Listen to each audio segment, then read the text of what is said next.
sada i uvijek, uvijekove vjekova.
Možemo da krenemo.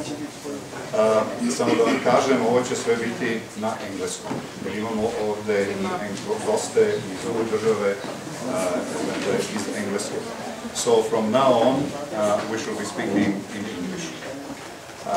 Ladies and gentlemen, thank you very much for coming to this event.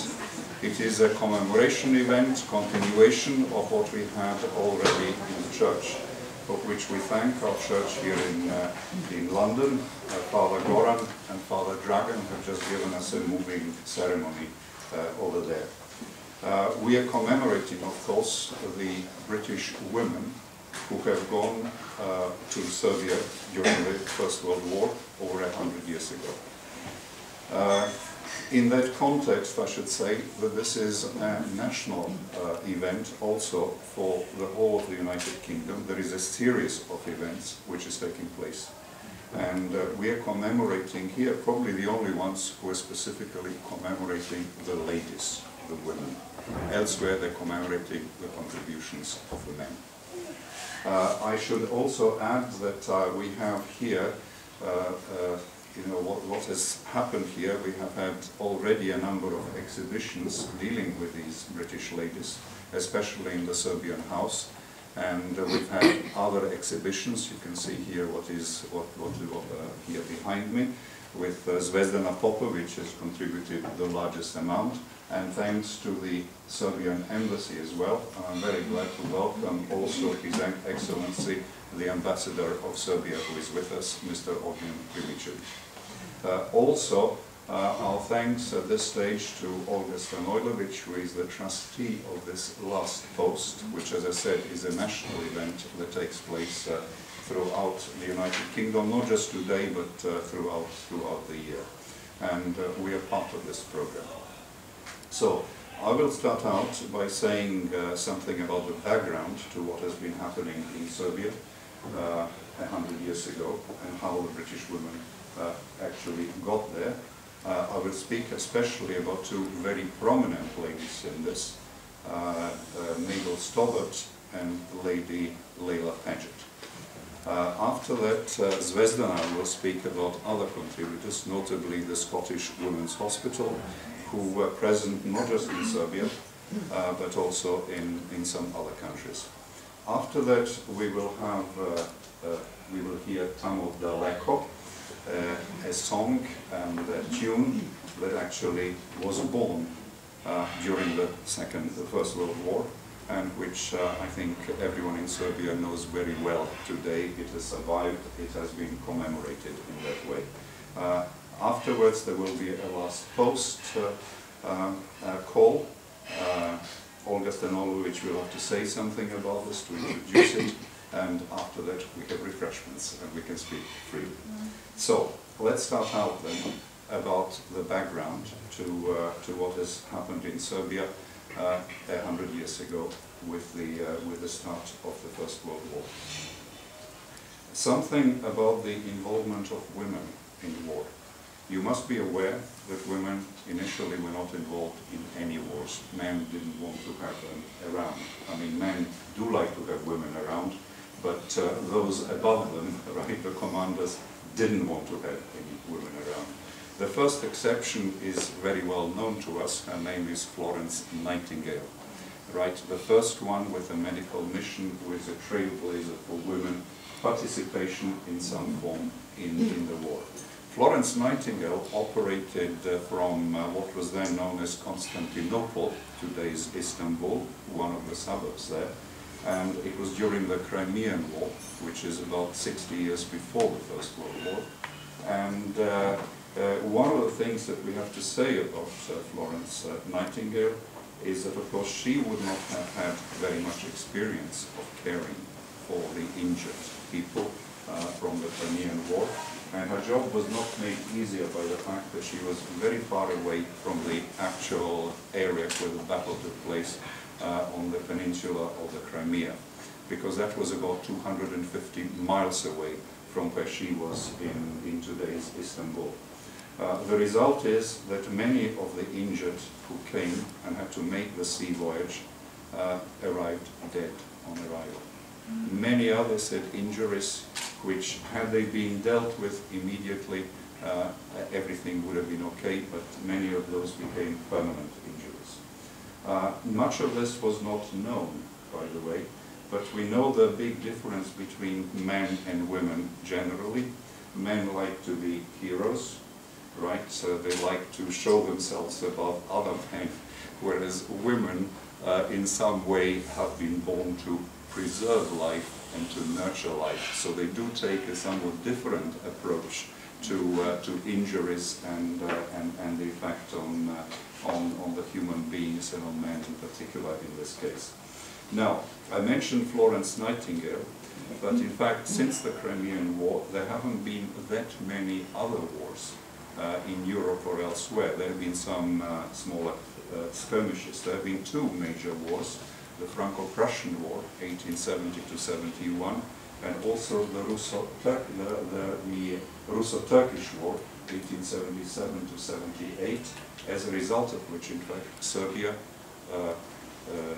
Montenegro, Romania, and so on became independent independent states. So by the time the First World War, and there were no involvement of women there, by the time the First World War arrived, very few people, women especially, knew what was happening at the front, with two exceptions. One of them was Mabel Stobbart, the other one was Lejdi Peđet.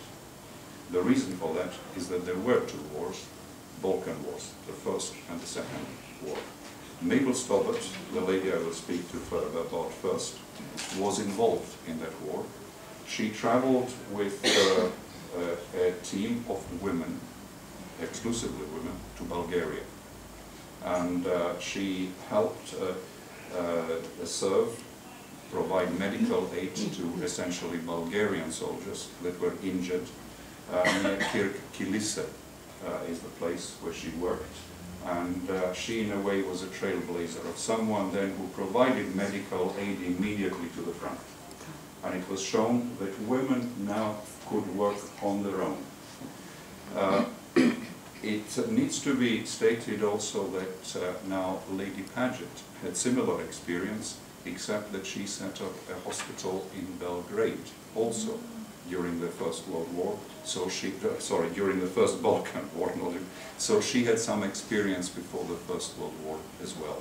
The others still had to experience it. The result of this is that these women, with the knowledge which they had, became also rather prominent in terms of their achievements during that period. I should say something else, however, before we get onto this, because women at war, why specifically Serbia? Why not elsewhere? I mean, First World War, pretty much the whole of Europe is at war. Why specifically this Serbian event? And can I also mention that whilst this national program is going on, for example, the Battle of Gallipoli is being commemorated just at this very moment. This place here is about the only one, as matters currently stand, that is specifically commemorating the ladies, commemorating the women. All the others are commemorating men in the battlefield. We are actually concentrating here on the contribution of women, and the contribution has been very substantial, and these ladies are certainly memorized in Serbia. The way it happened is that on the 4th of August 1914, when the British Empire declared war on the German Empire, at that time you already had 5 great empires, the big 5, already at war with each other. The 5 empires in Europe.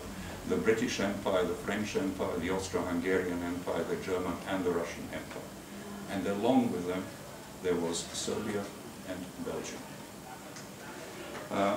Many of the ladies, I should say, at that time, were also suffragettes or suffragists. In other words, women at the time had also learned how to read and write, and they felt that they could make a substantial contribution to the country and be recognized in terms of their actual social status. Some of the women, notably the Scottish Women's Hospital, that Zvezdana will speak about shortly, offered their services to the British War Office and were flatly refused.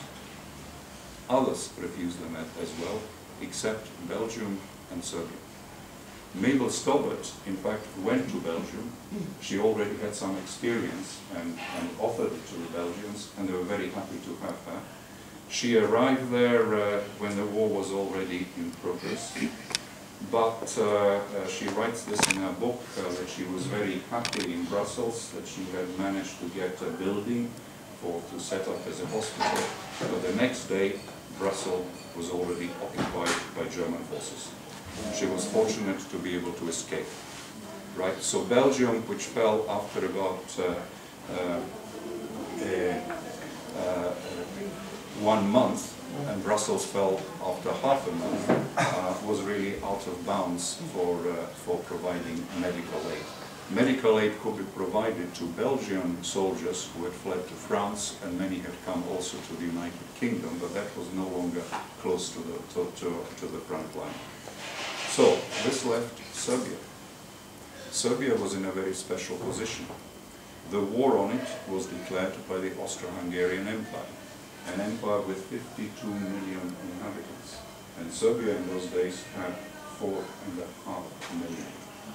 So you can just imagine this complete asymmetry in power. And many people quite simply assumed that Serbia is going to be overrun. It won't be there.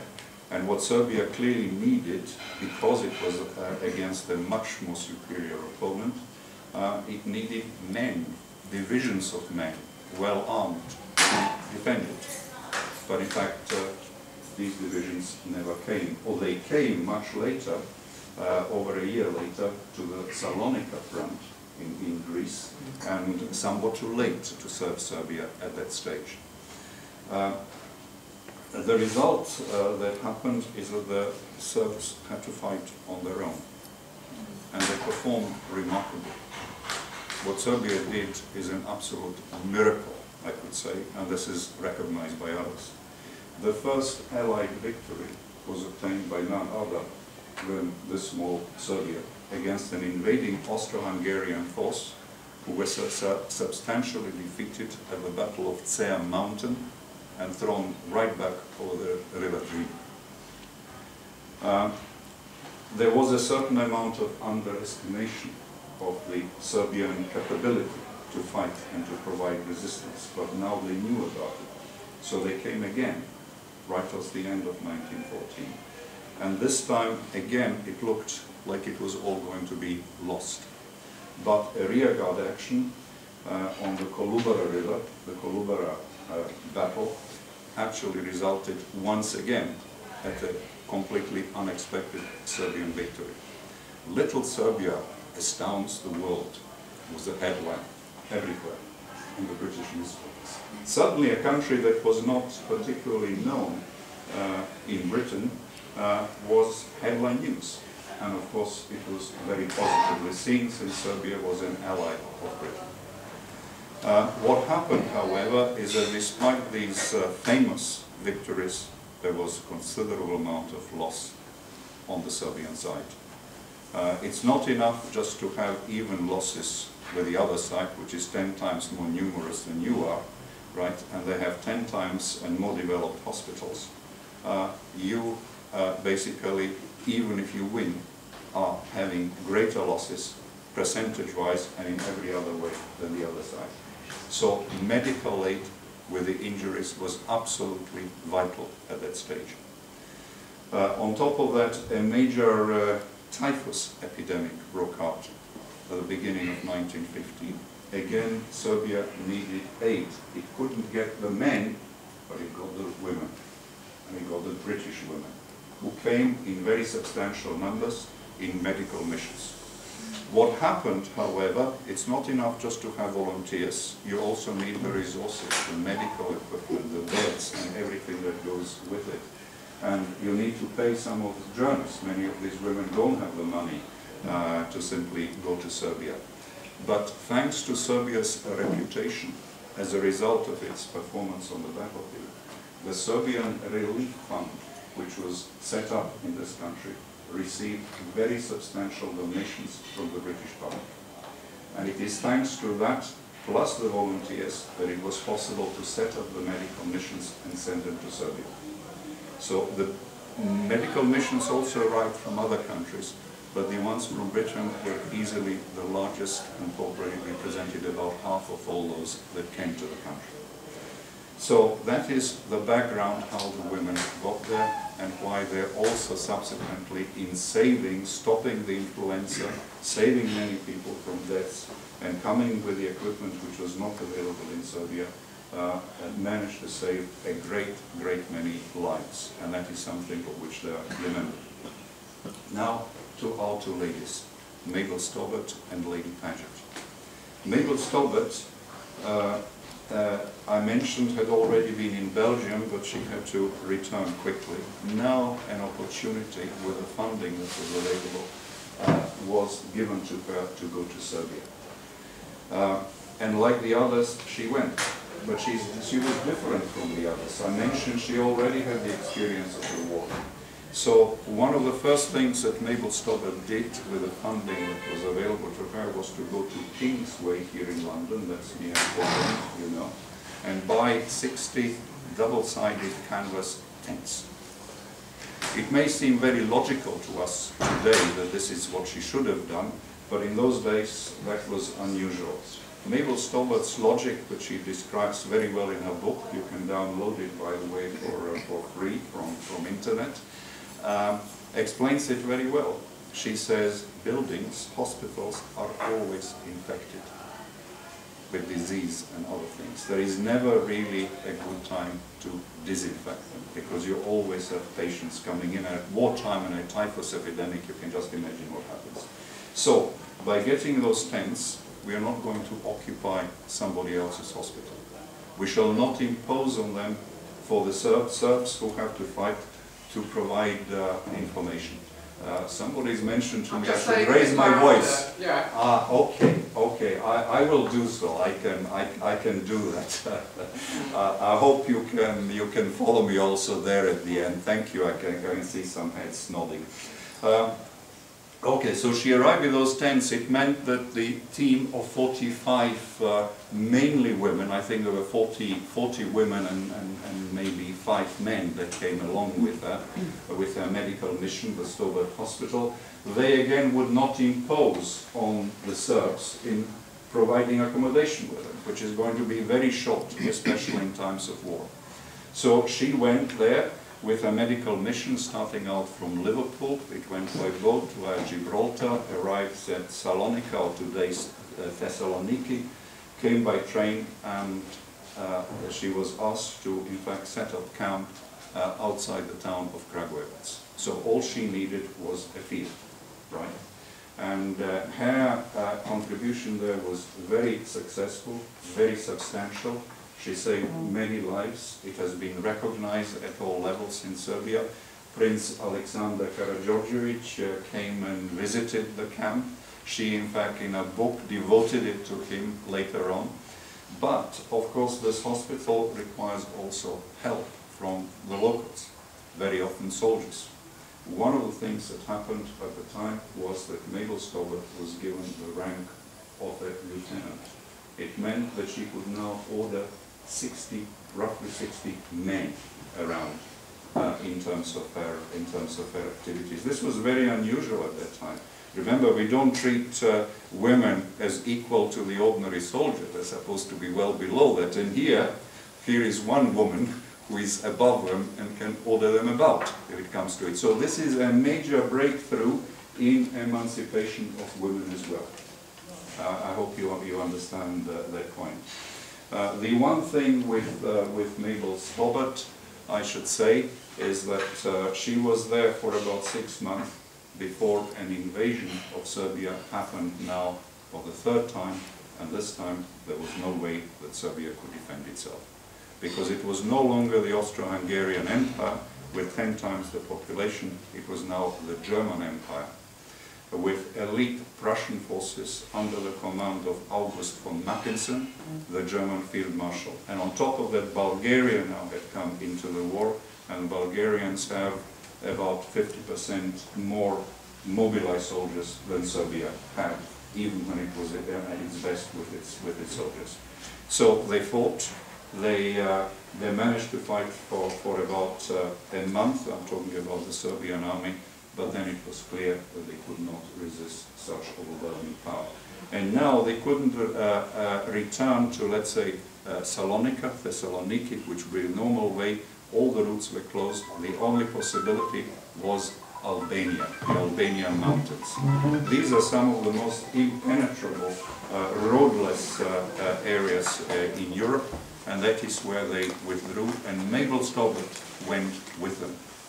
Mabel Stobbart was not just given the rank of a lieutenant because she came along with tents. People refer to it as the flying hospitals of Mabel Stobbart.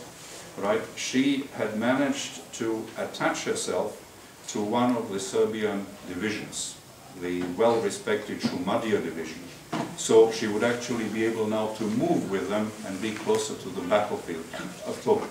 I've told you how important it is to provide aid near the front line.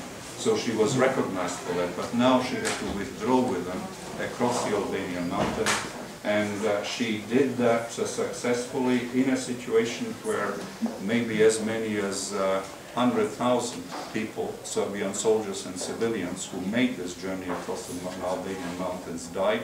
She managed to get her approximately 40 people across the mountains without any loss. And she wrote on the horse. Do we have a Mabel picture here? Please have a look.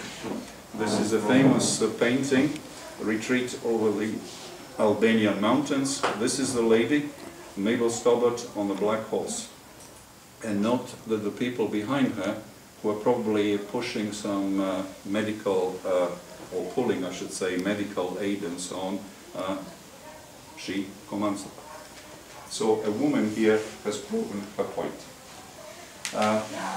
Mabel Stobart afterwards, after they crossed Albania and came to Corfu Island, returned to England and stayed there. We can say a great many more things about her, but let's say that at this point her contribution had ended, but she wrote a book and she participated in many other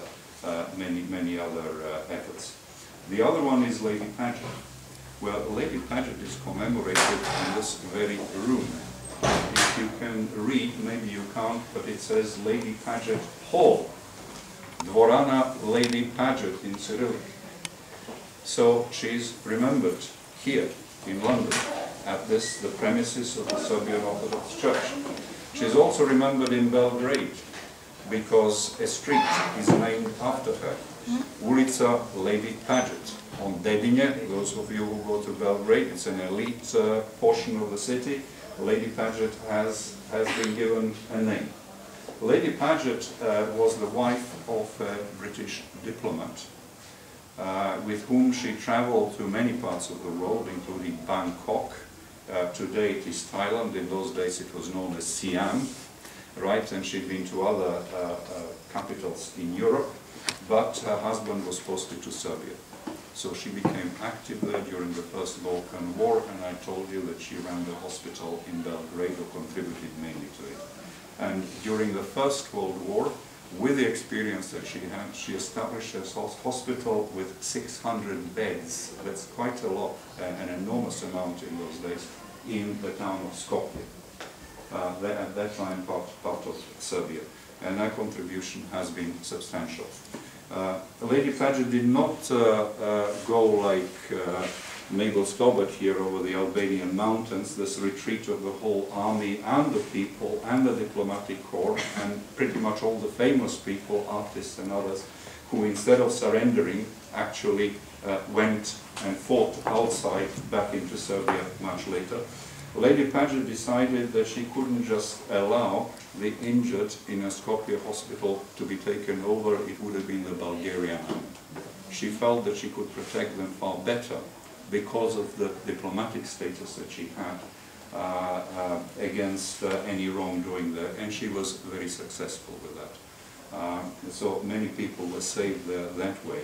She later on returned to Britain.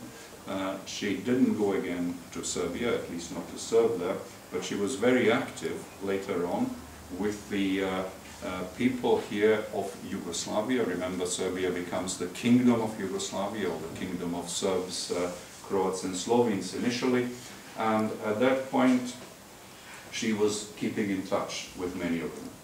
Right? So her contributions and involvement with the Serbian people continued that way. It continued even more so during the Second World War, when the Yugoslav government of exile was here in London. She knew all the famous people, including Slobodan Jovanović and all the others. And later on she was very active with people from Serbia and Serbian people from other parts of Yugoslavia, the Krajina and so on, who fled. Many of them fled communism, as you know, at the time, and became resident here. She helped them, and to a large extent, the church that most of us have just been for this fine service there, she contributed with a major donation and to a large extent helped set it up. she actually sold her very fine house or mansion at Warren House, that's somewhere between Kingston and Wimbledon, and was able to make a major contribution also to this church. So that is two ladies that I've mentioned. I hope that you understood also the background, which is not always explained, why we are commemorating these ladies who have contributed in such a major way. There are many others, and some of them Zvezdana will now talk to us about. Thank you.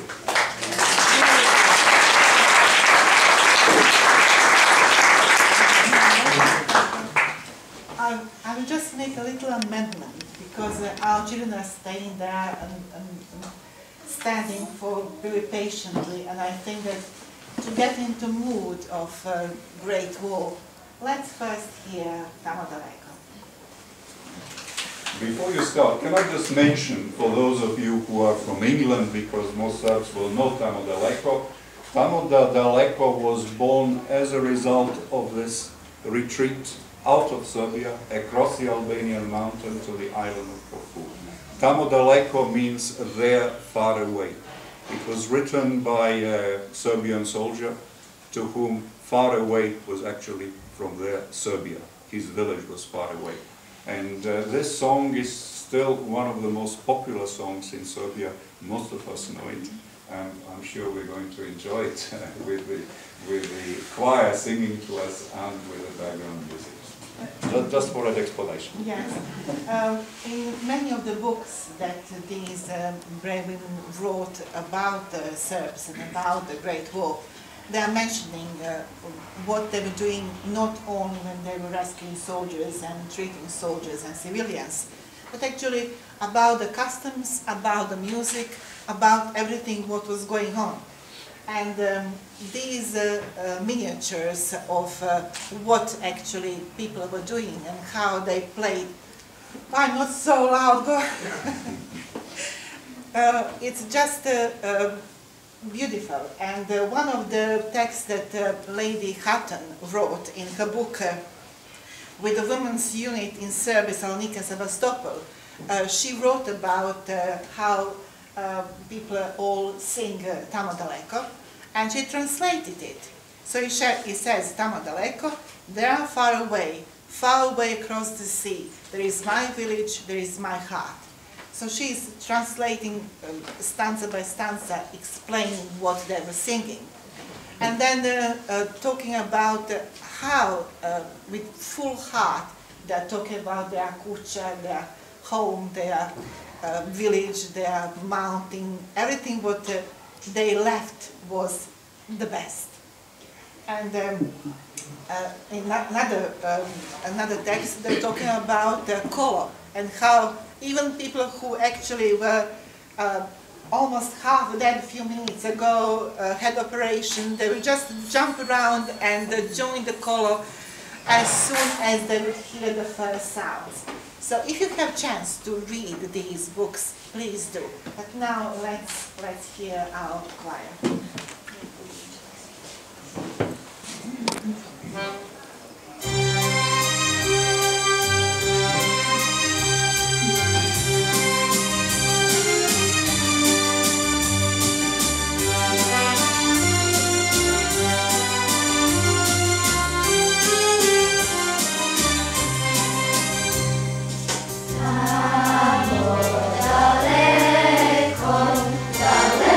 Daleko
a few women from those here presented, and most of all about Dr. Elsie Ingalls.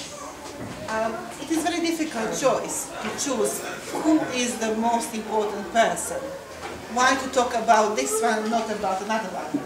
So that's why in our last post today, we said that it was actually for Lady Peđet, but also for all these women who either died and buried in cemeteries in Serbia, in Niš, in Kragujevac, in Valjevo, or they actually lived long lives and remembered their time in Serbia long after the war stopped. So on few of these, let's say this one, memorials and graves scattered across Europe, you can see some of the memorials and some of the graves. If you go to Serbia, to Mladenovac, you will see this fountain in honor of Dr. Elsie Ingalls. It was built in 1915 after this huge, devastating typhus epidemic was managed and ended. These two graves on top and the yellow plaque is from Roanoke Abbey. Why? Because Scottish Unit Hospitals had their units in France, in Greece, in Serbia. But while this hospital in Roanoke Abbey had, in sense, luxury to be in one space for 4.5, almost 5 years, hospitals in Serbia did not have the choice because every single day the front line will move. So sometimes they will have hospital in Lazarevac, in Kruševac, in Valjevo, in Kragujevac, in Niš, and they had to move. In 1915, it was so strange to read books about all these different units from different women's organizations being at the same time in Serbia. So you have a situation that Dr.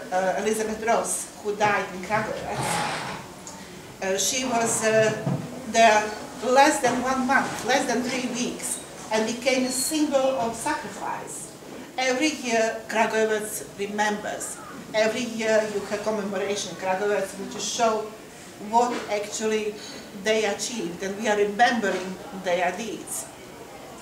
So she was in one organization. She came actually by herself. There is another one over there in the corner in white suit. That is Neil Marge Fraser, who was a famous golfer from Scotland. She was in her 40s and she did not have any medical training. She went to be orderly. And she also died of typhus and was buried in Kragujevac. Next to Dr. Ross is Lorna Ferris, a young girl of 26 who was trained in Greenwich and worked first job in Marylebone Road in a Samaritan hospital. She was due to be married as soon as June when she comes back home. She did not come back, she was buried in Kragujevac. On the other hand, you have Dr. Inglis, who actually established all these Scottish hospitals with her vision and with her determination. Misha said about suffragists and suffragettes. There are about 500 small organizations in Britain under National Union of Women's Suffragette Societies.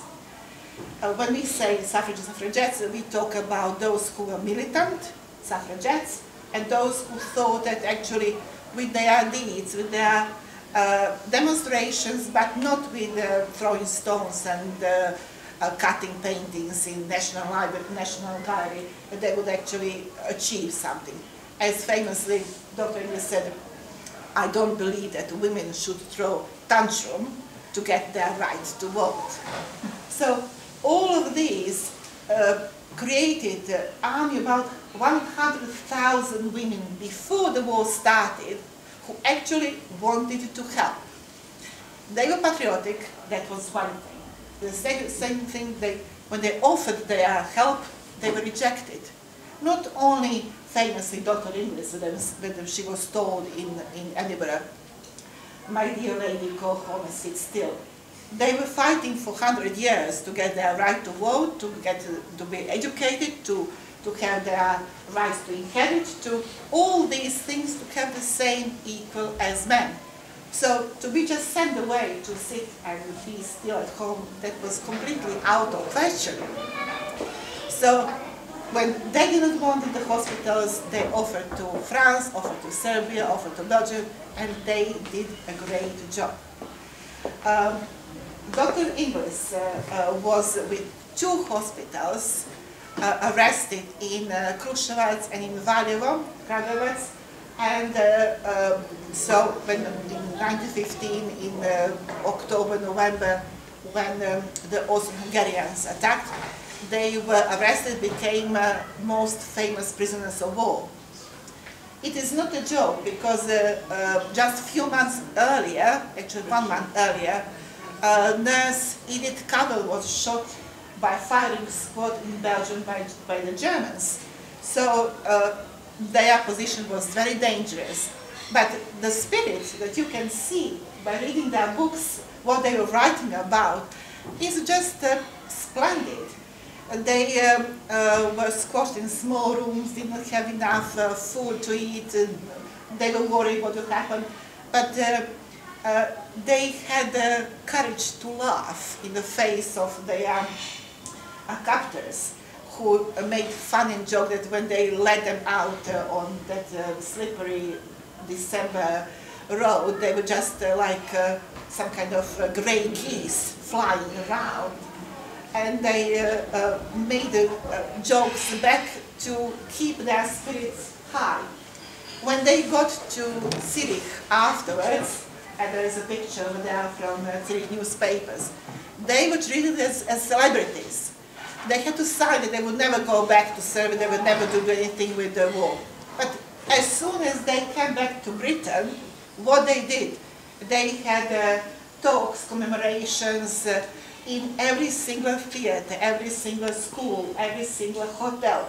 They talked about their work in Serbia and what is necessary to do and how much money they had to collect to go back. And they did back. They went back.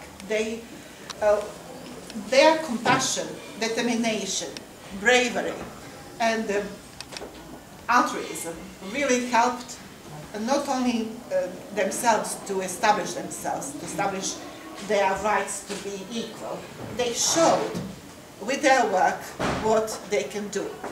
And they loved British people, they loved Serbian people. So when they came over there, they learned language, they made friendship, and many of them stayed after the war. So we have on this panel here, Dr. Catherine McPhail, who actually opened the hospital in Sremska Kamenica. That was first children's hospital for tuberculosis children. That hospital lasted up to the 60s. Then we have Evelina Haverfield, eccentric baroness from Scotland, a very famous person who actually opened an orphanage in Bajna Bašta, and she died in 1920 in Bajna Bašta, and her grave is in church courtyard. Then we have other famous people. Here is the panel about the school, the dancing color. In Vranje, another doctor, Dr. Lady Hutton, she had, after the war finished, opened a hospital in Vranje. And today there is a secondary medical school called by her name, Lady Hutton. Furthermore, she was one of the, not the only one, but one of the British women, mainly doctors and nurses, who established a medical scholarship fund for Serbian girls to study to become nurses and doctors, and to allow them to come here for their graduation and to have a chance to be educated here as well. So the way how Serbia was treated during the Great War here on these, through what I read from books, from documents, and the archives are full with hundreds and thousands of documents. Just it's difficult for us outside to reach these documents. But I hope that some of the books can be found in libraries, some of the books can be read on internet.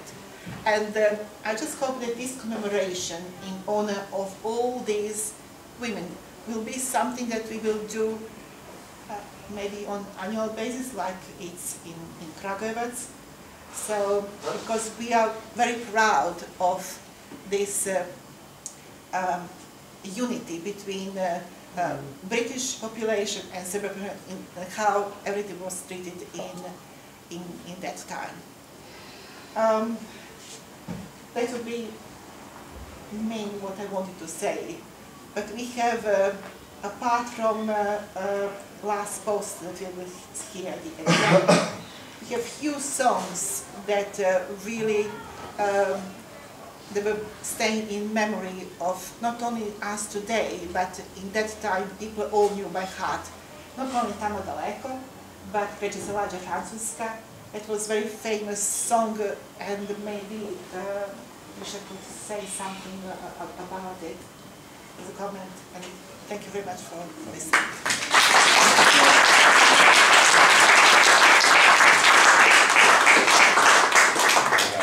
I should say I'm not that well up on the Lađa Francuska in terms of its of the history, but if I can just mention something to add to your talk, because we must remember that in those days Serbia was not a highly developed country, right, in terms of industrial development, and hence the level of medical care would have been very low. It would have been amongst the lowest. So the presence of those ladies, who often brought new developments in medicine, has been followed since then. I will just mention one little thing which I discovered by Googling around Elizabeth Ross. Where do we have her? The lady that was the first one who died in Kragujevac and who is remembered every year in the town of Kragujevac. Quite apart from the fact that a street in Kragujevac is named after her, there is also a Red Cross unit, a Red Cross youth unit that is called the Youth Unit Elizabeth Ross. And I discovered that they had taken part in national competitions of Serbia, and they had won the bronze medal. There were about 20 teams. So a Dr. Elizabeth Ross team had won the bronze medal. This was just a few years ago, maybe 2010.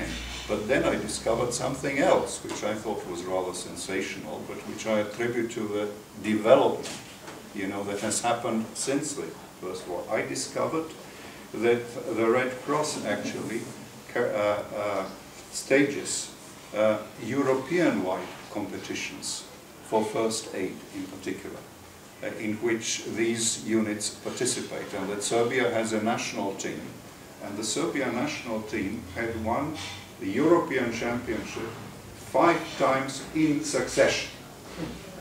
I mean, we're not doing very well in football and so on currently, but let's be clear. I mean, part of that we have to attribute to the new techniques and methods that were also brought, and also Catherine MacPhail in hospital. So I thought it's worthwhile just to mention that. Yes. What it is.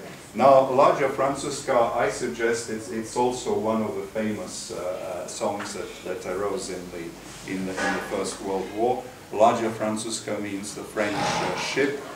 The French were actually evacuating many of the soldiers that managed to come alive through Albania.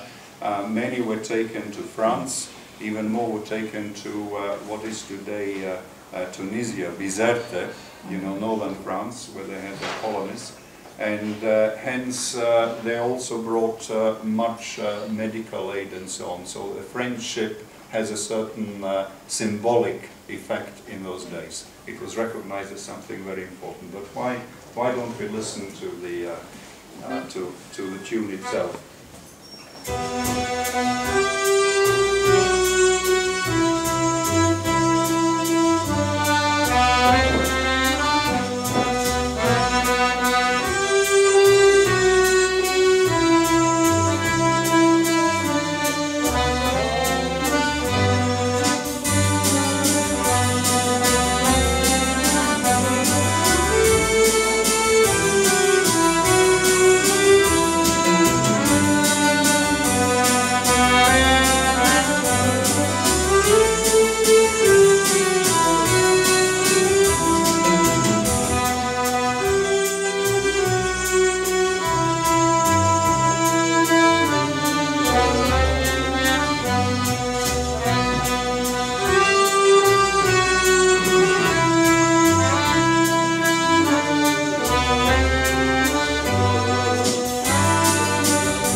There is one panel I haven't mentioned before, and I just forgot. I must. Okay. We have here Milunka Savić, and we have Flora Sands, and all other, not all other, but few of other women soldiers in Serbia. So, although we mentioned medical missions, Flora Sands came to Serbia as VAD nurse, so voluntary aid attachment nurse. But in 1915, when everybody was either having chance for medical foreign missions to either leave or to join a group and go over Albania like the other, or stay and be actually imprisoned as a war prisoner like the other groups that we already mentioned, she actually applied and got her wish granted to become a soldier. In Serbia, it was not like on Western Front. There were women soldiers, very brave women who, not only Milunka Savić, but many others who fought for their country. At the same time, Flora Sands did not become mascot. She was a proper soldier. She risked her life. She was wounded several times. She got several medals, and she was together with Milunka Savić in Gvozdeni Puk, how to translate it, I don't know. So whenever she had her leave to recuperate from them, she would get back to Britain, and the way how she kept all day long different talks and fundraising activities was spectacular. And who else actually helped her? Evelina Haverfield and other members from Slovenske hospitals. So they were all together into gathering more and more funding money to help the hospitals, ambulances, and the army, who was in really difficult position after all this retreat on Corfu. So we also remember them as well. Olga, could you please? If I can just stand here, I won't keep you because I know you've heard a lot today. The last post is a community project which uses music to allow communities to explore the heritage of the First World War. And I'm pleased to say that this year there have been 3 events that the last post has supported. that focus on the relationship between Serbia and Britain in the First World War. We had one at Marylebone School that Zvezdana did. Yesterday we had an event for our GCSE level pupils, and today we've got this event. And as a result of that, Žika Nikolic played the Tamo Daleko on BBC Radio 1 this morning, and at 8 to 8:30, so you might be able to hear it. And to me, as a British Serb, what this commemorates and what it celebrates is that warm relationship which existed between our two countries in the past, and which has got lost, I think, as a result of events in recent years. And I think it's good for us, and I think I'd really like to thank Zvezdana for all the research she's done to explore how important that relationship was in the First World War. You might think only a few women went to Serbia. There were 1,000 women in the Scottish Women's Hospital, a lot of whom were in Serbia. It's also got a personal interest for me, because Zvezdana discovered that my old school, Ask Girls School, raised money for a bed in a hospital in Valjevo. They paid £25 and they got information back from the Scottish Women's Hospital about who was in that bed. And many of the schools here in London, but elsewhere, supported that.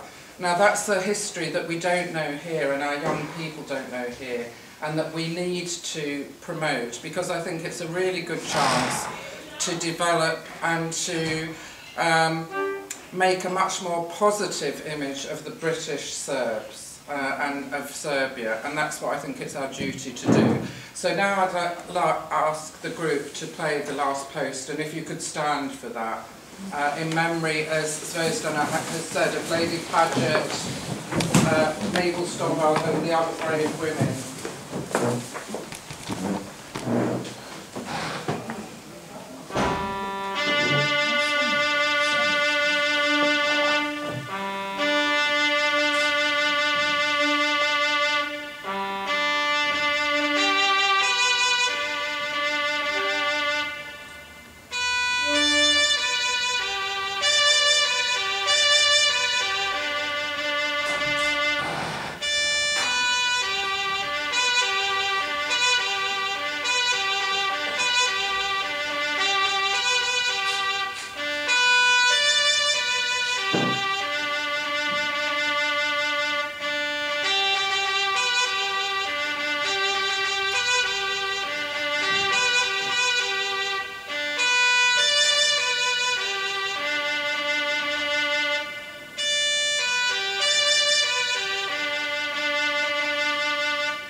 And now welcome for some refreshments.